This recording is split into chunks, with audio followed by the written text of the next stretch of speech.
Bueno, buenas tardes para todas y para todos. Mi nombre es Gabriela Echeverry, soy una de las docentes del equipo de herramientas de intervención en psicología social.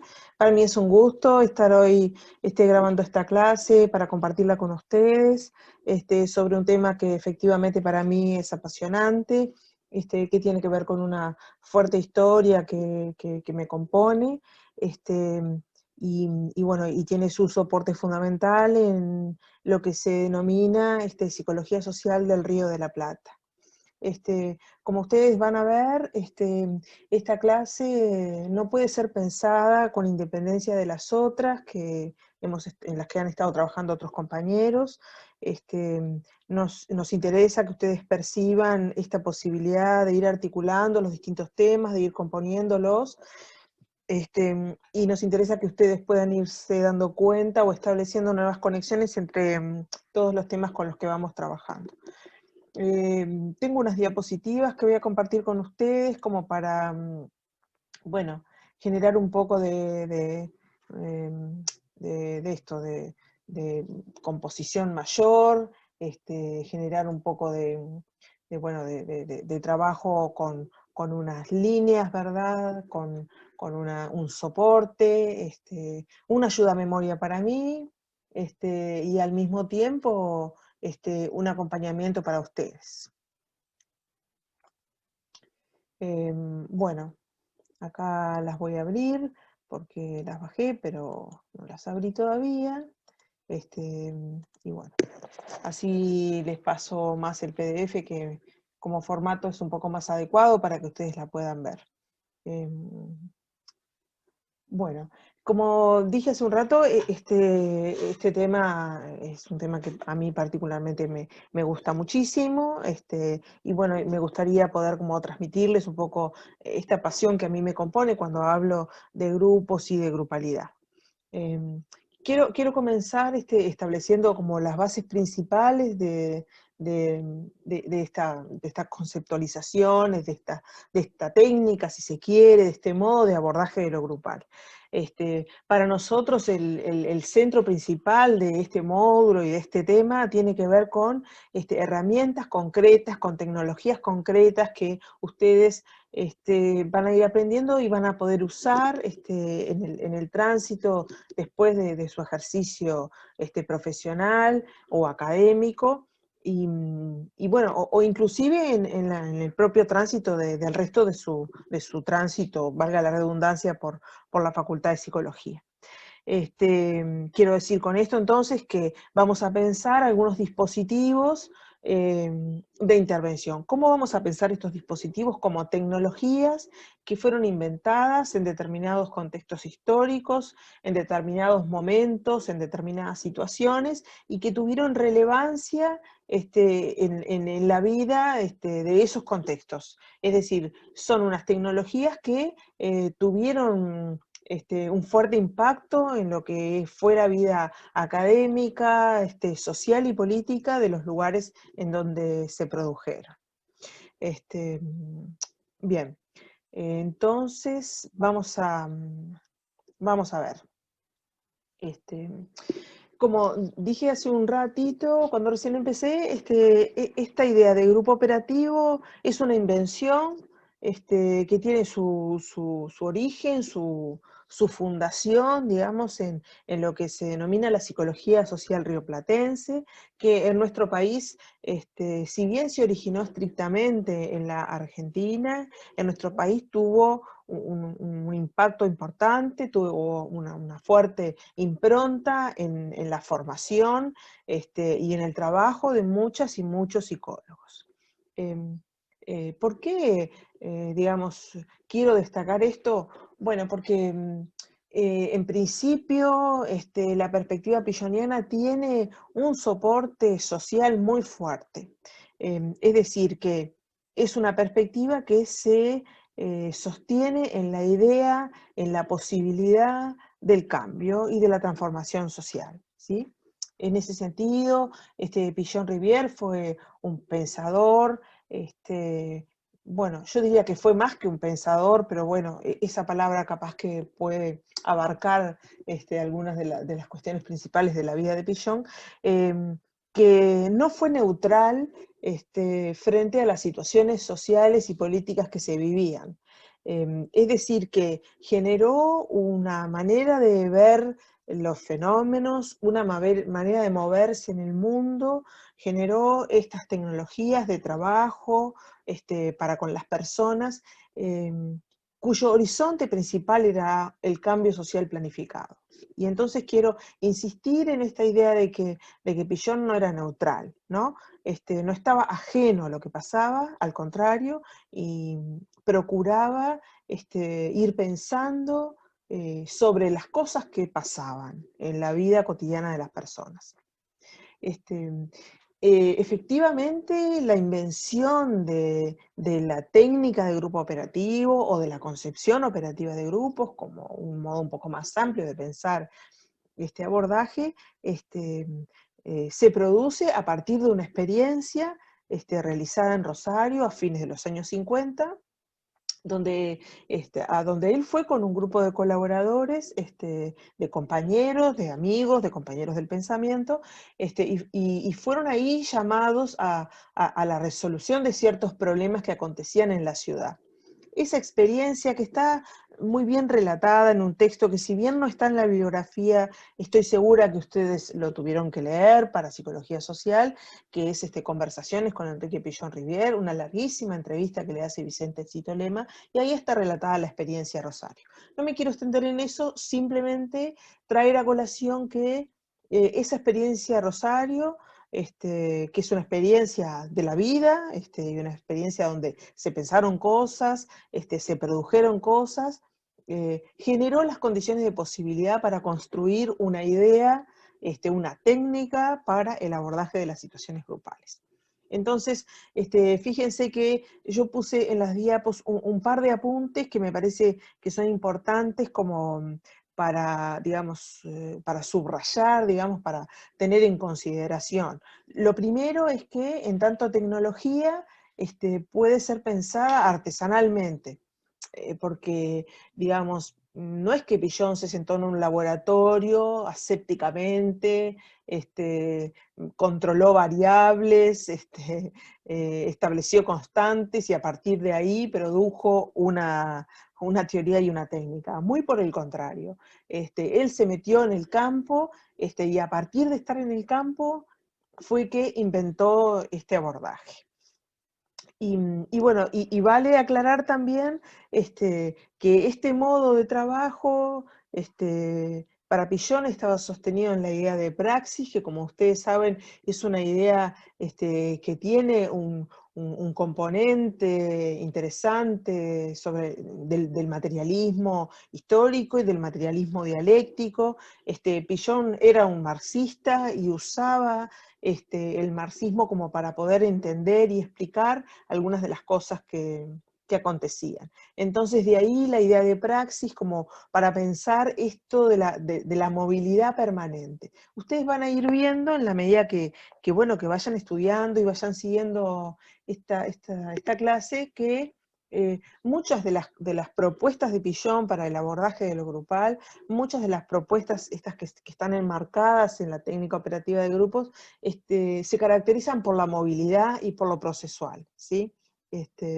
Inclusive hay una fuerte presencia de la crítica a lo estereotipado, de la crítica a lo establecido. Esto, bueno, es como para marcar un poco esta idea del movimiento. De nuevo, ¿no? La experiencia de la práctica conceptualizada por una crítica y una autocrítica realimenta y corrige la teoría. Para Pillon la idea era pensar y pensarse todo el tiempo, ¿sí? No estarse quieto en el pensamiento y muy por el contrario, estar como habilitando o en la apertura a construir otros puntos de vista y a modificar las situaciones estereotipadas o rigidizadas que hacen que las personas no puedan constituir otros modos de vida. Bueno, si me permiten, mientras converso con esta virtualidad que son ustedes, voy a tomar algún mate como para, en fin, mojar un poco la garganta. Y bueno, veamos, cuando se habla de lo operativo, claro, un paréntesis que quisiera hacer antes de eso es que esto que les dije hace un rato del fuerte impacto que tuvo la concepción operativa en el Río de la Plata, generó una suerte de banalización de lo grupal y generó una suerte de vale todo. Cualquiera puede coordinar un grupo operativo, cualquiera puede coordinar un grupo, cualquier grupo es operativo, sin darle contenido o sustancia o consistencia a las perspectivas. A nosotros nos interesa particularmente procurar ganar en precisión con respecto al uso de las nociones, porque nos parece importante que ustedes entiendan que no cualquiera coordina un grupo, que un grupo no es coordinable de cualquier manera, y que para eso hay que poder tener algunas bases, algunos soportes, tanto teóricos como técnicos, que permitan un desarrollo lo mejor posible de la situación grupal. Entonces, cierro el paréntesis y vuelvo a lo de lo operativo, que era lo que iba a decir. Pillon concibe cualquier grupo como operativo en el sentido de que él entiende que cuando las personas se reúnen, se puede favorecer o se puede producir una capacidad de acción mayor. Entonces, lo operativo está fundamentalmente vinculado con la capacidad de acción, con la capacidad de obrar, con aumentar la potencia. Luego, cuando lo operativo empieza a ser el nombre de una técnica, empieza a jugar en la misma dirección que planteé hace un momento, sí haciendo el foco, o poniendo el foco, mejor dicho, con más fuerza en la posibilidad de que a través de lo operativo se adaptación activa de la realidad, que como ustedes saben, porque ustedes ya nos han estudiado a Pillon, ¿verdad? Para Pillon la adaptación activa a la realidad es el componente fundamental de un estado de salud, ¿verdad? Entonces, para Pillon lo operativo va a estar vinculado ahí, en la condición de desplegar una potencia de acción, es donde se puede identificar lo operativo y es donde se puede identificar alguna línea en miras a la adaptación activa a la realidad. Voy a hacer mención a algunos soportes fundamentales de la técnica y de la teoría de grupo operativo, como para que ustedes puedan ir identificando de dónde vienen estas ideas, ¿sí? Porque no nacieron de la nada, ¿no? Nacieron de una serie de propuestas que Pillon había venido pensando hacía largo tiempo, y que ahora las vamos a comentar un poco. Entonces, cuando pensamos en una técnica de grupo operativo, pensamos en una didáctica. Fíjense, ¿no? La idea de didáctica tiene que ver con el aprendizaje, ¿sí? Es decir, con un modo de trabajo cuyo horizonte es el aprendizaje, ¿sí? Porque para Pillon el aprendizaje y la salud son dos componentes de una misma cuestión, ¿sí? No se puede disociar un estado de salud de la posibilidad de aprender. Entonces, por eso la idea de didáctica, como un abordaje que pretende el aprendizaje, básicamente. Y entonces, esta didáctica, dice Pillon, está fundada en el concepto de interciencia. ¿Cuál es la cuestión con la interciencia? Bueno, en algunos textos Pillon habla de interciencia y en otros habla de interdisciplina, es decir, de la conjunción de diversos saberes que posibilite el aprendizaje activo, que posibilite transformar las actitudes, las acciones, que posibilite la comunicación, que posibilite un relacionamiento mayor, que posibilite el abordaje de los obstáculos. Y hay un elemento que es muy importante, es que está en los dos primeros párrafos de la diapo, cuando dice acumulativa y abajo dice una economía del trabajo, ¿no? Entonces, ¿cuál es el quid de esta cuestión o a qué estaría bueno prestarle atención?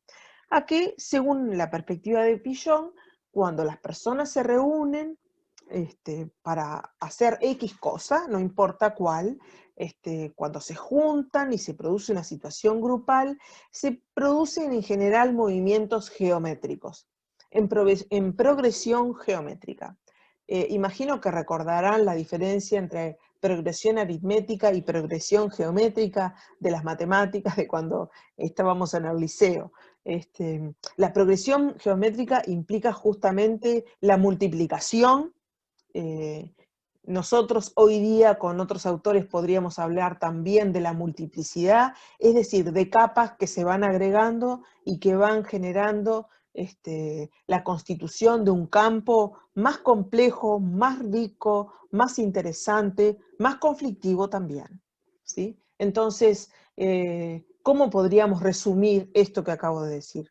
Qué bueno, que cuando la gente se junta a trabajar, cuando produce una situación grupal, se junta a trabajar comillas, ¿no? Porque puede no ser trabajo estrictamente para lo que se juntan las personas, se produce algo muy potente que redunda en el enriquecimiento y la complejización de la vida de las personas, ¿sí? El aprendizaje es geométrico. Es decir, que se produce transformación mucho más intensamente, mucho más profundamente que cuando se trata de una situación dual o en soledad, ¿sí? Y entonces, bueno, aquí el foco de Pillon puesto en lo interdisciplinario o en la idea de interciencia, es decir, en la confluencia de distintos saberes para el abordaje de las situaciones. ¿Y por qué era esto? Y bueno, porque la mirada de Pillon entendía que no podía estar restringido el saber a un único modo, y que cualquier problema, cualquier fenómeno, cualquier situación ameritaba distintas miradas, distintos enfoques, distintos puntos de vista, que confluyendo todos sobre ese objeto, bueno, podían producir síntesis cada vez mayores. Bueno. Y esto está muy relacionado con esta idea de lo que es el sujeto humano para Pillon, como sujeto de necesidades, pero fíjense qué interesante, porque para Pillon las necesidades de la persona, del individuo, como dice ahí, o del sujeto, como quieran llamarle, solo se pueden satisfacer relacionalmente, ¿sí? Entonces, no podemos pensar desde esta perspectiva en la persona como un ente aislado, sino que siempre hay que poder pensarlo en la relacionalidad, ¿sí? Y esa relacionalidad va a ser parte también de lo que Pillon denomina su mundo interno, su grupo interno, ¿sí?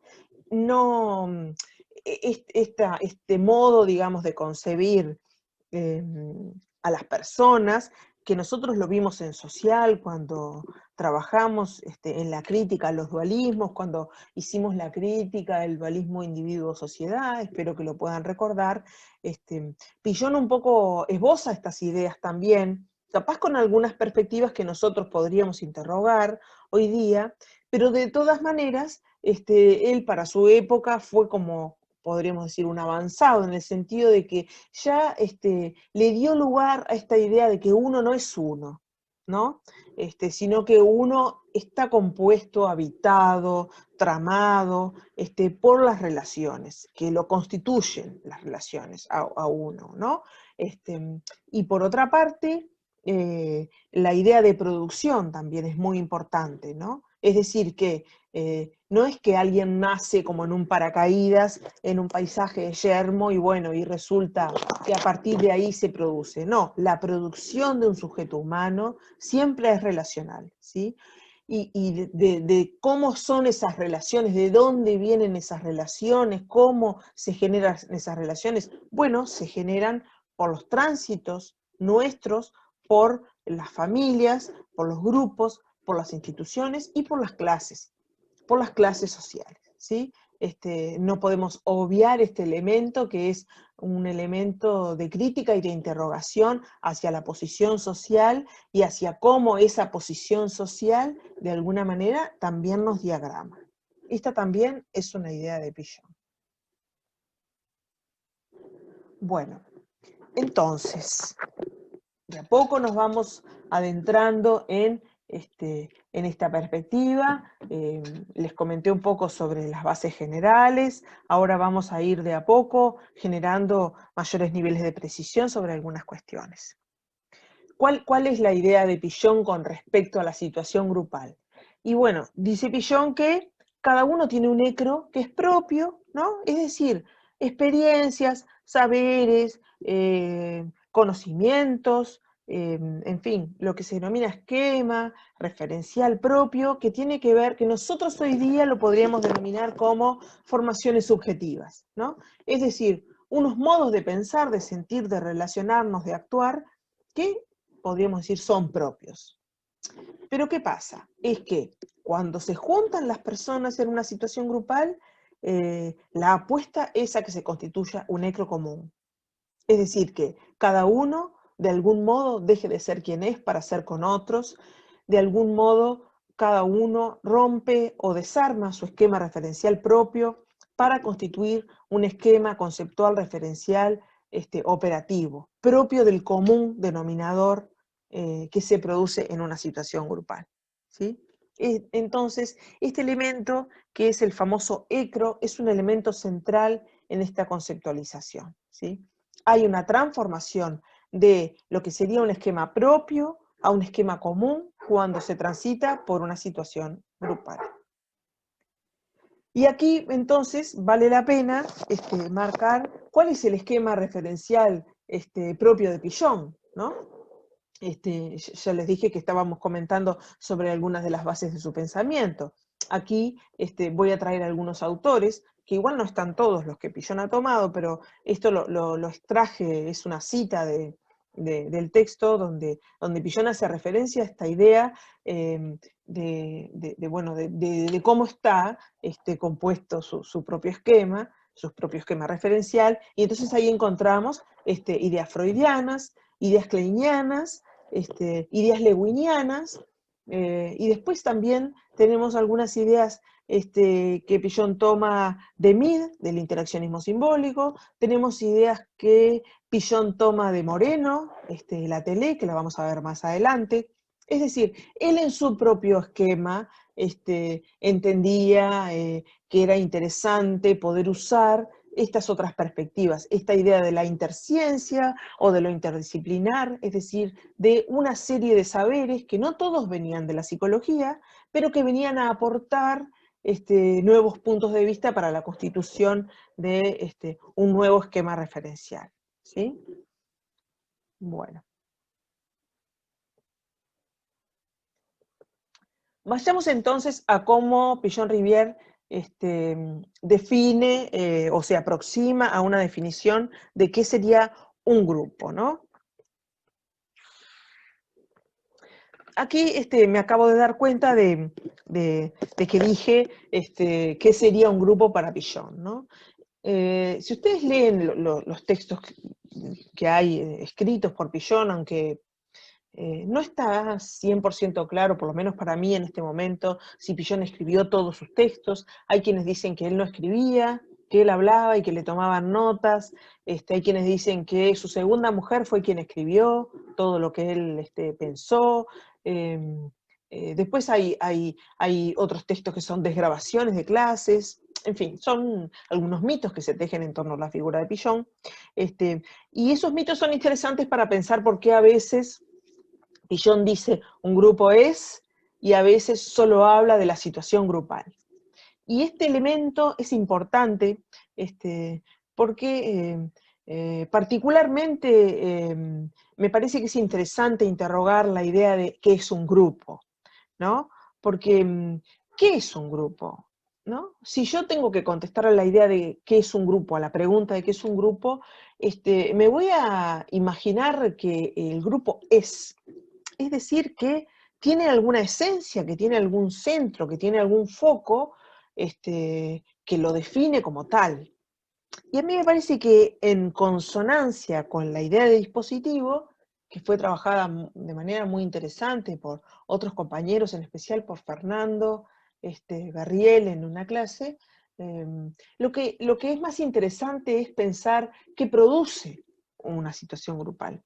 ¿Qué produce que un conjunto de personas se reúna? Más que qué es un grupo, ¿sí? Porque si no, encontramos imprescindible establecer una definición acabada y establecer una frontera clara y distinta con respecto a lo que no es, o con respecto a otros objetos, ¿no?, de trabajo, o con respecto a otros abordajes. Entonces, si ustedes encuentran por ahí definiciones de lo que es un grupo,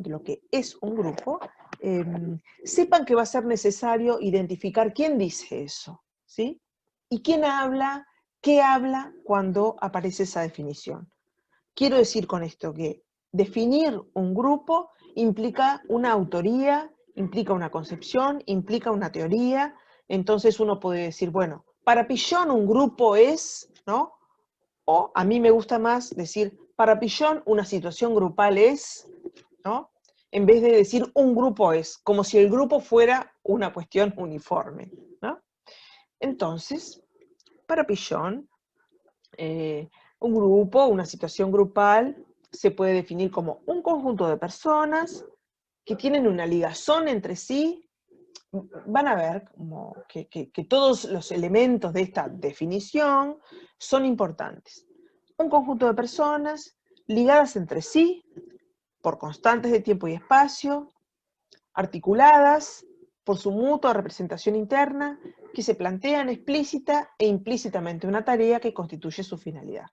Es decir, tenemos conjunto de personas, tenemos ligazones entre estas personas, tenemos un contexto, ¿no?, situación, tiempo, espacio, tenemos una mutua representación interna, y tenemos tarea, y tenemos finalidad, ¿sí? Ahora vamos a ir tratando de desarmar un poco todas estas partes, ¿sí? Entonces, hablamos de una numerosidad restringida, ¿no?, y hablamos de una suerte de encuadre espacio-tiempo que genera condiciones de posibilidad para que las personas puedan trabajar. ¿Por qué? Porque el centro del grupo operativo es la tarea, ¿sí? Ahora vamos en un momento a volver a la tarea. Luego, el elemento de la mutua representación interna hace referencia a ese tenerse en mente que las personas tienen cuando transitan una situación grupal. ¿Qué quiere decir tenerse en mente? Vamos a imaginar, ¿no? Les voy a proponer que piensen a quienes tienen en mente de sus situaciones grupales, de las situaciones grupales por las que transitan. ¿Quiénes son a quienes ustedes reconocen, ¿no? Lo ubican, ¿no? Lo tienen ahí, está en sus cabezas, ¿sí? De eso se trata la representación interna, ¿sí? De tener en la cabeza, comillas, ¿no?, a los otros, y eso tiene que ser mutuo en una situación grupal. Es decir, que no puede ser que de uno a uno, sino que tiene que haber composición entre esas representaciones internas, ¿sí? Entonces, bueno, algunos autores hablan de que Pillon establece a partir de estos datos, ¿no?, que están acá explicitados en esta definición, algo del orden de la estructura. ¿Cuál sería la estructura de un grupo para Pillon? Estos elementos: un conjunto de personas, ligazones, tiempo-espacio, representación interna y la tarea, ¿sí? En fin, la tarea, ¿no? Yo hoy mencioné trabajo, ¿no? Porque es cierto que hace algunos años atrás estuve leyendo un texto muy interesante de cómo la idea de trabajo y la idea de tarea de algún modo quedaban pegadas, ¿no? Porque, claro, en este caso, esta perspectiva de Pillon es una perspectiva que tiende a pensar siempre en las cuestiones que tienen que ver con la producción. ¿Y cómo se produce? Y a través del trabajo. Entonces, distingue Pillon dos tareas, ¿sí? Una tarea explícita y una tarea implícita, ¿sí? ¿Cuál es la tarea explícita? Bueno, lo que se propone esta situación grupal. Se propone, por ejemplo, un conjunto de personas aprender sobre grupos. se propone un conjunto de personas transitar la asignatura Herramientas de Psicología Social. Este conjunto de personas se propone curarse, ¿no? Este conjunto de personas se propone abordar un problema que hay en la escuela número, no sé, X, ¿no? La cuestión de lo explícito tiene que ver con lo que se establece a partir de lo que se dice y lo que sería el objetivo de ese grupo. ¿Para qué está este grupo reunido? ¿Sí? Bien. Y luego está la tarea implícita. ¿Cuál es la tarea implícita? Bueno, la tarea implícita es efectivamente para qué está junta la gente, para qué está juntándose la gente, ¿sí? O sea, ¿qué necesita hacer la gente cuando se junta? Y según Pillon, la gente cuando se junta necesita cambiar su esquema referencial, ¿no? Componer un esquema referencial común, ir contra lo estereotipado, transformar una adaptación pasiva en una adaptación activa a la realidad, mejorar sus condiciones de existencia, progresar, cambiar, transformarse y transformar. ¿Y cómo se hace todo eso? Y a través del aprendizaje, sobre todo, y de la comunicación, ¿sí? No sé si han ido observando que yo ya empecé a insistir un poco en los procesos, ¿sí? En los movimientos que, como dije al principio, son muy importantes en esta perspectiva pilloniana, ¿no? Están tramando casi todas las nociones que él propone realizar. Bueno, entonces, esto que sería la tarea propiamente del grupo que está denominada aquí como implícita, ¿no? Es decir, una tarea que no necesariamente se ve, que no necesariamente está consciente, que no necesariamente está completamente a la vista, ¿no? Y que tiene que ver, como decíamos entonces, con tratar de romper lo estereotipado, ¿sí? ¿Cómo se expresa lo estereotipado? ¿No? A ver, voy a poner un pequeño ejemplo. Cuando las personas se reúnen por primera vez en una situación grupal, bueno, no solo por primera vez, pero bueno, ese es un ejemplo bastante paradigmático, cada uno viene con lo suyo, ¿verdad? Se enfrenta con los demás y en ese enfrentarse con los demás empiezan a surgir coincidencias, disidencias, inhibiciones, diferencias.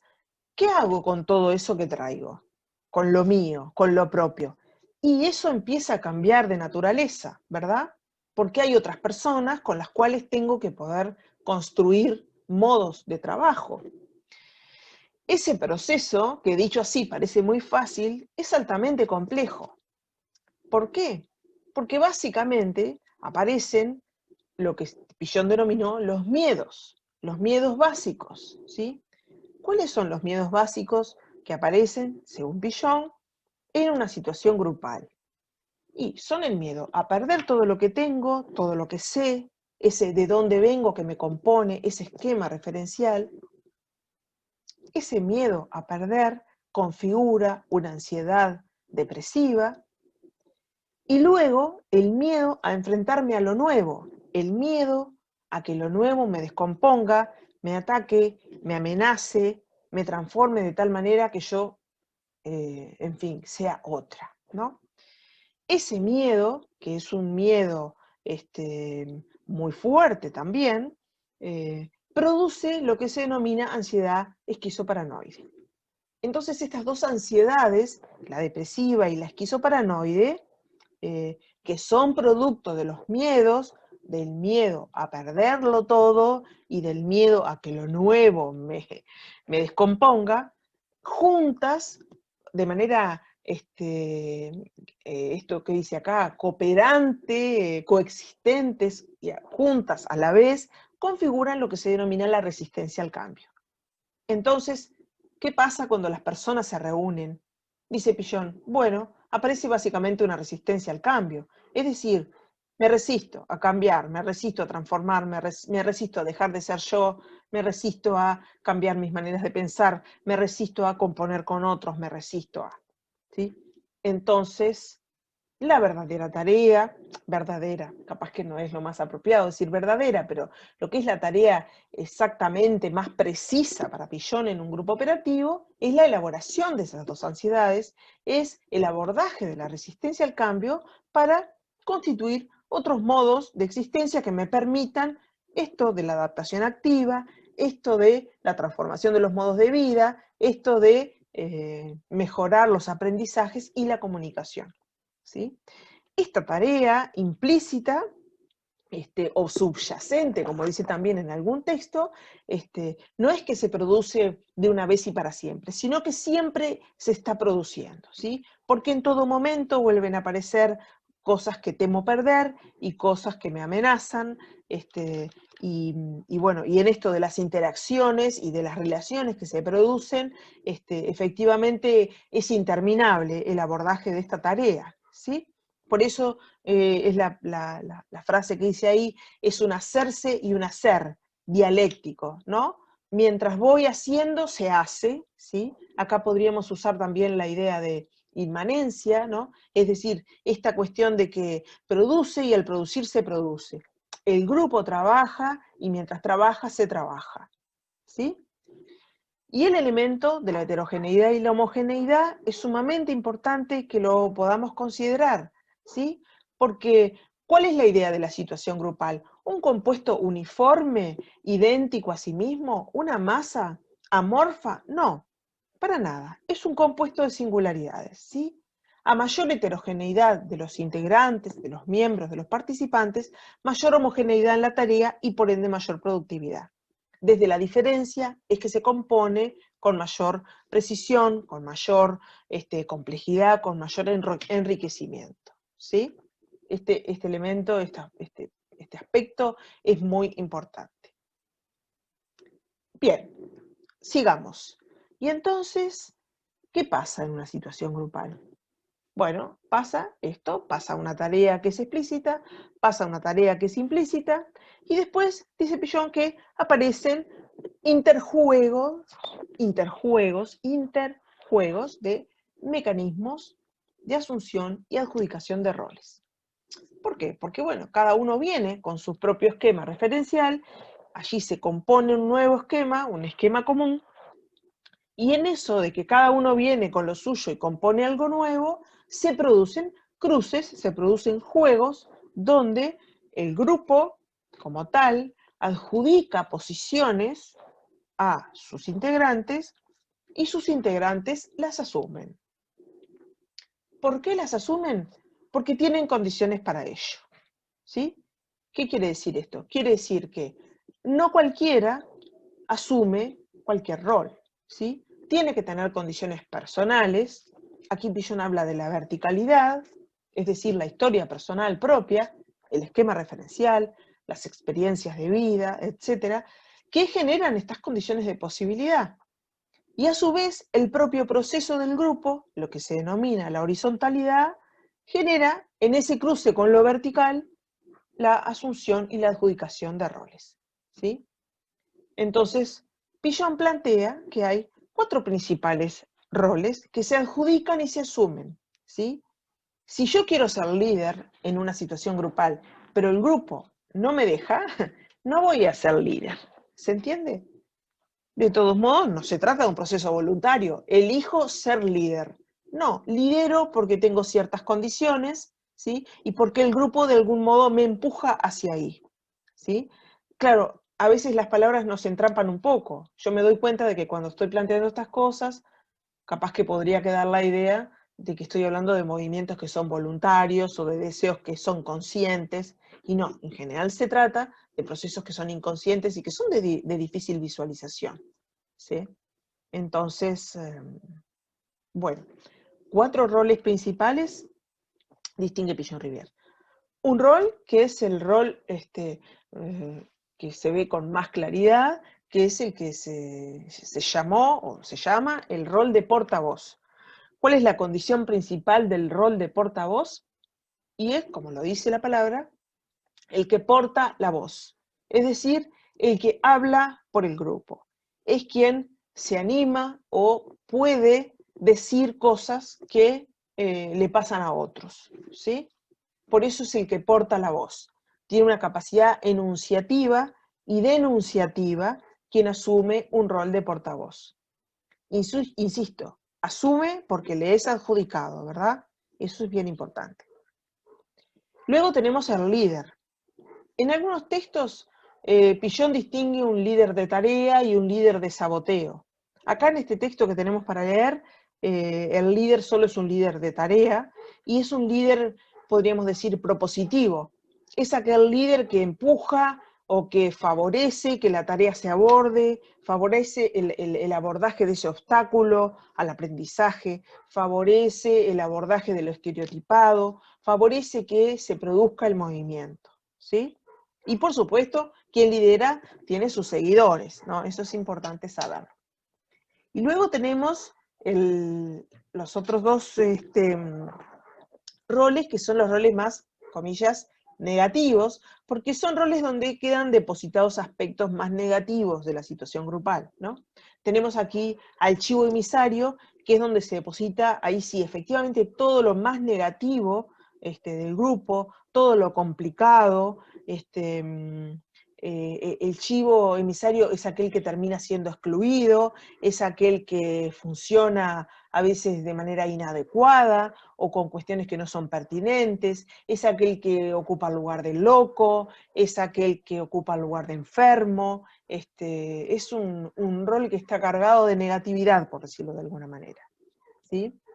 Y después el rol de saboteador es un rol que, bueno, que también a veces tiene un liderazgo porque, bueno, porque también tiene sus seguidores.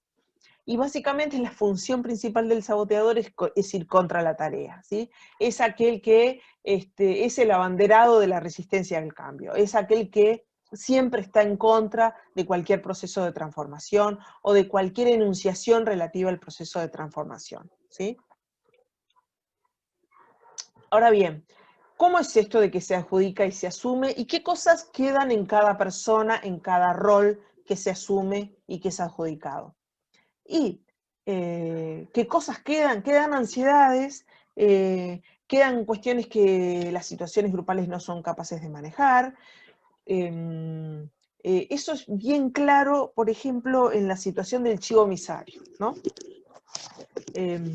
A veces cuando quienes hemos coordinado muchas veces con esta técnica y a partir de esta concepción, usamos un término que es como de la jerga, ¿no? De quienes coordinamos, y decimos algo así como que esta persona está chivada, ¿no? ¿Qué quiere decir que está chivada? Y que están tiradas sobre él, tiradas, comillas, sobre esa persona, todo lo negativo. Entonces, es el que es insoportable, es el infumable, o es el que está enfermo, o es el que tiene problemas, o es el que, bueno, siempre está haciendo problemas en el grupo, bueno, que no se entiende, que en general tiende a ser excluido, ¿no? Es donde está depositada toda la ansiedad más potente, ¿no? Más esquizoparanoide, ¿no?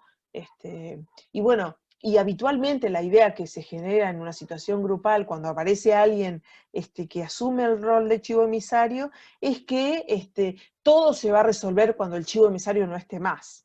Entonces muchas veces se producen procesos expulsivos de las personas que asumen el rol de chivo emisario, ¿no? Con la fantasía de que si se expulsa se va todo lo malo. Y bueno, y es efectivamente una fantasía, porque de lo único que habla la existencia de alguien que está en ese lugar de chivo emisario es de la imposibilidad del grupo de que circule todo eso negativo, ¿sí?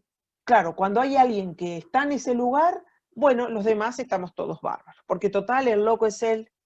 Y digo loco porque es una figura que muchas veces se condensa al chivo emisario, ¿no? Alguien que, bueno, que está loco, o que no es pertinente, o que no es apropiado, ¿sí? Entonces, bueno, vale destacar que esta cuestión de los roles adscriptos, es decir, asumidos y adjudicados, tiene su soporte fundamental en lo que se denomina la teoría de las 3D. Es decir, es parte de un proceso de asunción y de adjudicación, es parte de un proceso de depositación, donde hay quienes depositan, está lo depositado y está el depositario, ¿sí? El depositario es la persona que se hace cargo, lo depositado es eso que queda cargado sobre esa persona, y después el resto es quienes depositan, ¿sí? Esta teoría de las 3D es una teoría importante, que también ha funcionado muchísimo para entender, según Pillon, los grupos familiares y su funcionamiento, sobre todo cuando hay personas con enfermedades o con enfermedades mentales en las familias, ¿no? Donde se ve con mucha claridad. Dice Pillon, bueno, muchas veces cuando hay una enfermedad mental en la familia, ese enfermo puede funcionar como portavoz, es decir, como alguien que denuncia lo que está pasando, también puede funcionar como chivo emisario, es decir, como ese donde está depositada toda la locura, ¿no? Y entonces, bueno, ¿qué hago con la persona que tiene una enfermedad mental en una familia? Y lo saco, lo llevo a un psiquiátrico, lo llevo a un hospital, lo llevo a una clínica, ¿sí? Entonces, bueno, parece que como no está, no hay más problemas. Y efectivamente, se trata de que los problemas, los conflictos, los obstáculos, las dificultades van a aparecer en otra situación, ¿sí? Porque excluir a quien queda archivado no resuelve nada acerca de estos procesos de depositación, ¿sí? Espero haber sido medianamente clara en esto. Hay una cuestión que tiene que ver con que, más allá de la labor docente, donde uno intenta también usar una didáctica lo más esclarecedora posible, a veces pasa que al tener muy incorporados los modos de pensar, por ejemplo, de esta perspectiva, capaz que doy por sentadas algunas cuestiones y voy un poco rápido. De todas maneras, acá me queda la tranquilidad de que el conjunto de las compañeras y los compañeros que son parte de este equipo tienen millones de condiciones como para poder subsanar los errores que yo haya podido cometer en esto de apurarme o de capaz dar alguna cosa por sentada. Y luego, esperen un momentito que voy al mate, están lo que se denominan los roles prescriptos, ¿no? ¿Y qué serían los roles prescriptos? Bueno, son los roles que están preestablecidos. Es decir, son los roles que están establecidos desde antes que empiece la situación grupal. Por ejemplo, un rol preestablecido es el coordinador, otro rol preestablecido es el observador, otro rol preestablecido es el integrante. Es decir, son roles que se distinguen o se definen antes de que ocurra la situación grupal. Ahí no hay procesos ni de asunción ni de adjudicación, ¿sí? Son roles que tienen que ver con cómo se establece, cómo se configura la situación grupal, ¿sí? Bueno, ¿cuáles son las funciones principales, digamos, de un rol de coordinador? Bueno, un rol de coordinador acompaña a los participantes a pensar, aborda el obstáculo epistemológico configurado por las ansiedades básicas, es decir, se aboca a la tarea, al abordaje de la tarea, a que la tarea se desarrolle, a que se resuelvan las cuestiones relativas a la tarea. ¿Cómo lo hace eso? Bueno, a través de dos instrumentos principales. Uno es el señalamiento y el otro es la interpretación, ¿sí? El instrumento del señalamiento es bien interesante y tiene que ver con poder decir lo que se ve, ¿sí? Señalar quiere decir mostrar, dejar ver a partir de su propio lugar lo que entiende que ocurre, y luego la interpretación ya es una herramienta bueno, que después la podremos interrogar, pero que tiene que ver básicamente con explicitar una hipótesis acerca de lo que pasa, o acerca de las formaciones grupales, o acerca de las fantasías grupales, ¿sí? Que igual es una posición que hay que poder interrogar porque a veces se produce un deslizamiento hacia la idea de verdad, ¿no? O sea, se entiende que quien coordina sabe y por eso puede decir su hipótesis. Y eso me parece que necesitamos ponerlo entre signos de interrogación, ¿sí? Y luego está el observador. ¿Cuál es la función principal del observador? Y bueno, prestar atención a la relacionalidad. ¿Cuál relacionalidad? La que se da entre el coordinador y el grupo, la que se da entre el grupo y la tarea. Es como por ahí que se pone el foco en la tarea del observador, ¿sí? El observador en general no es participante en el sentido de que no tiene el uso de la palabra, con la habitualidad que la tiene el coordinador, sino que en general se resguarda, produce un registro, toma notas, de algún modo como ocupa otra posición que le implica tener un poco más de distancia y por lo tanto desde esa distancia también observar esa relación que se da entre quien coordina y ese grupo y esa tarea. ¿Sí? Y bueno, y un elemento importante a destacar a todo esto es que tanto el coordinador como el observador trabajan con la idea de lo que se denomina la unidad de trabajo. ¿Cuál es la unidad de trabajo? Bueno, la unidad de trabajo es que el grupo, las personas que lo integran hablan, dicen algo, arrancan por algún lugar al inicio del encuentro, eso se denomina existente, es decir, lo que viene al principio.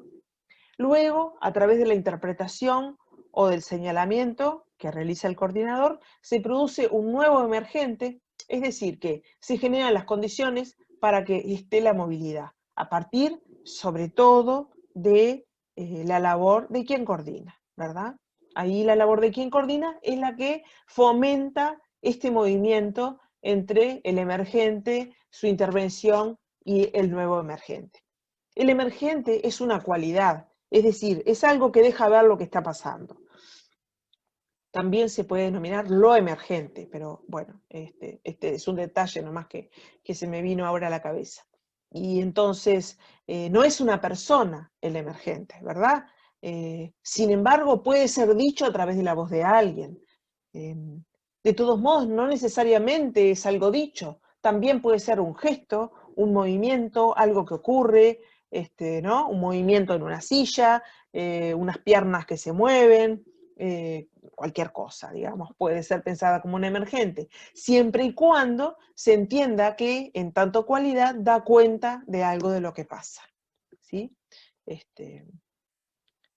Y bueno, para ir terminando ya, para que no se haga excesivamente larga esta instancia, quiero mostrarles este esquema del cono invertido, que es un esquema que muestra cómo se trabaja. Es decir, lo que establece la labor del coordinador es esta relación entre lo manifiesto y lo latente, entre lo explícito y lo implícito. Dice Pillon, bueno, el coordinador cuando opera en lo explícito o en lo manifiesto, pero ¿para qué opera? Y bueno, para poder ir a lo implícito.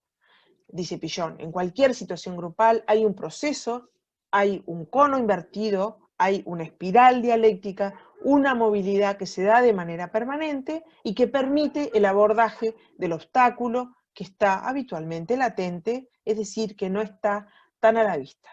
¿Sí?